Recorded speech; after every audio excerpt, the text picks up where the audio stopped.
Assalamualaikum warahmatullahi wabarakatuh. Saya Andela Syafitri, NIM 2011130046 dari kelas Ekonomi Syariah 5B. Video ini saya buat untuk memenuhi tugas UAS Sejarah Pemikiran Ekonomi Islam. Riwayat hidup Ibnu Khaldun yang bernama lengkap Abdurrahman Abu Zaid Aliuddin Ibnu Khaldun lahir di Tunisia pada awal Ramadan 732 Hijriah atau bertepatan dengan 27 Mei 1332 Masehi. Berdasarkan silsilahnya, Ibnu Khaldun masih mempunyai hubungan darah dengan Wa'il bin Hajar, salah seorang sahabat Nabi yang terkemuka. Keluarga Ibnu Khaldun yang berasal dari Hadramaut, Yaman, ini terkenal sebagai keluarga yang berpengetahuan luas. Dia berpangkat serta menduduki berbagai jabatan tinggi kenegaraan. Seperti halnya tradisi yang sedang berkembang di masa itu, Ibnu Khaldun mengawali pelajaran dari ayah kandungnya sendiri. Setelah itu, ia pergi berguru kepada para ulama terkemuka, seperti Abu Abdillah Muhammad bin Al-Arabi Al-Hashayiri, Abu Al-Abbas Ahmad Ibnu Al-Qushahar, Aba Abdillah Muhammad Al-Jiyani, dan Abu Abdillah Muhammad Ibnu Ibrahim Al-Ambili untuk mempelajari berbagai ilmu pengetahuan seperti tata bahasa Arab, hadis, fikih, teknologi, logika, ilmu alam, matematika, dan astronomi. Sebagai anggota dari keluarga aristokrat, Ibnu Khaldun sudah ditakdirkan untuk menduduki jabatan tertinggi dalam administrasi negara dan mengambil bagian dalam hampir semua pertikaian politik di Afrika Utara. Namun, karena pengaruh budaya Spanyol yang sempat melekat dalam kehidupan keluarga dan dirinya selama 1 abad, Ibnu Khaldun, bab ini merupakan saduran dari tulisan Jean David Bolakia Bichal of 14th Century Economics dalam Journal of Political Economy. Ibnu Khaldun adalah anggota dari kelompok elit ini, baik karena keturunan maupun pendidikan.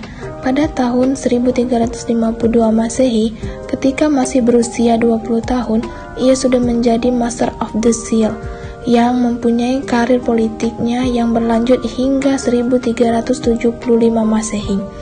Perjalanan hidupnya beragam, namun baik di dalam penjara atau di istana, dalam keadaan kaya atau miskin menjadi pelarian atau materi, ia selalu mengambil bagian dari peristiwa-peristiwa politik di zamannya, dan selalu tetap berhubungan dengan para ilmuwan lainnya, baik dari kalangan Muslim, Kristen, maupun Yahudi. Hal ini menandakan bahwa Ibnu Khaldun tidak pernah berhenti belajar.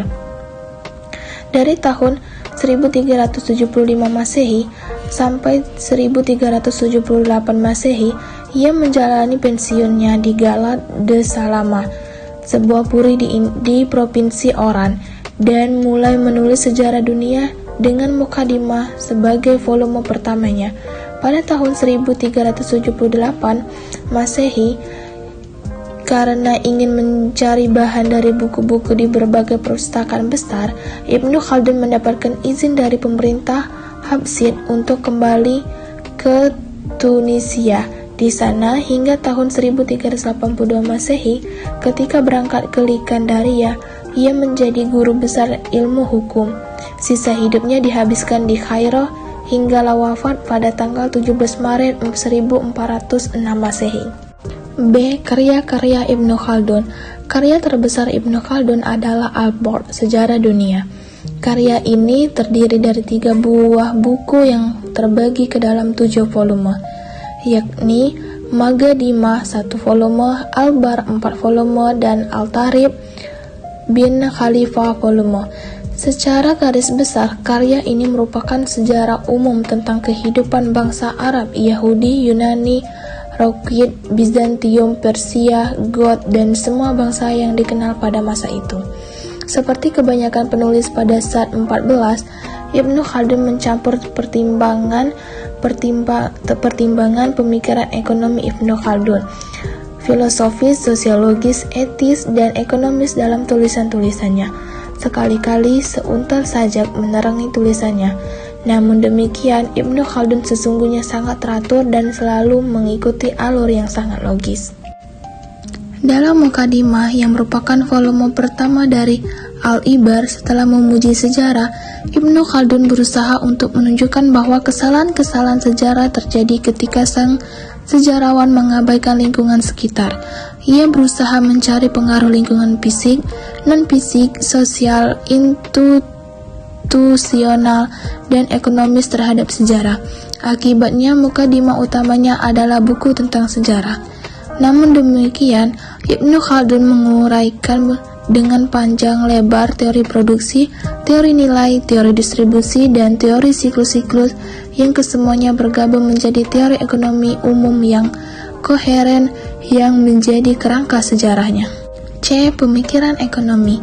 Yang pertama, teori produksi terbagi menjadi beberapa bagian, yaitu tabiat manusiawi dari produksi, organisasi sosial dari produksi, organisasi internasional dari produksi.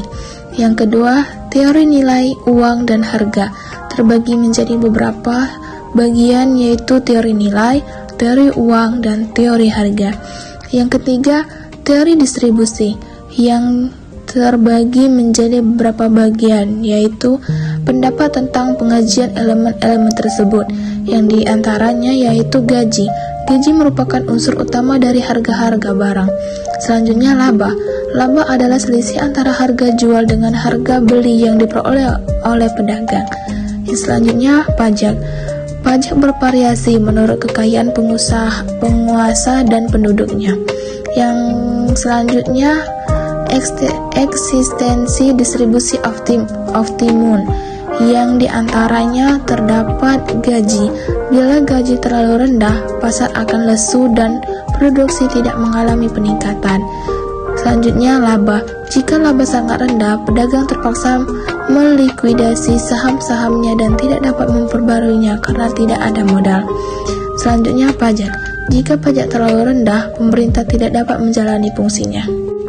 Materi selanjutnya yaitu teori siklus. Dari Ibnu Khaldun, produksi bergantung kepada penawaran dan permintaan terhadap produk. Namun, penawaran sendiri tergantung kepada jumlah produsen dan hasratnya untuk bekerja. Demikian juga permintaan tergantung pada jumlah. Teori siklus yaitu yang pertama siklus populasi, yang kedua siklus keuangan publik. Siklus keuangan publik terbagi menjadi beberapa bagian. Yang pertama, pengeluaran pemerintah, dan yang kedua, perpajakan.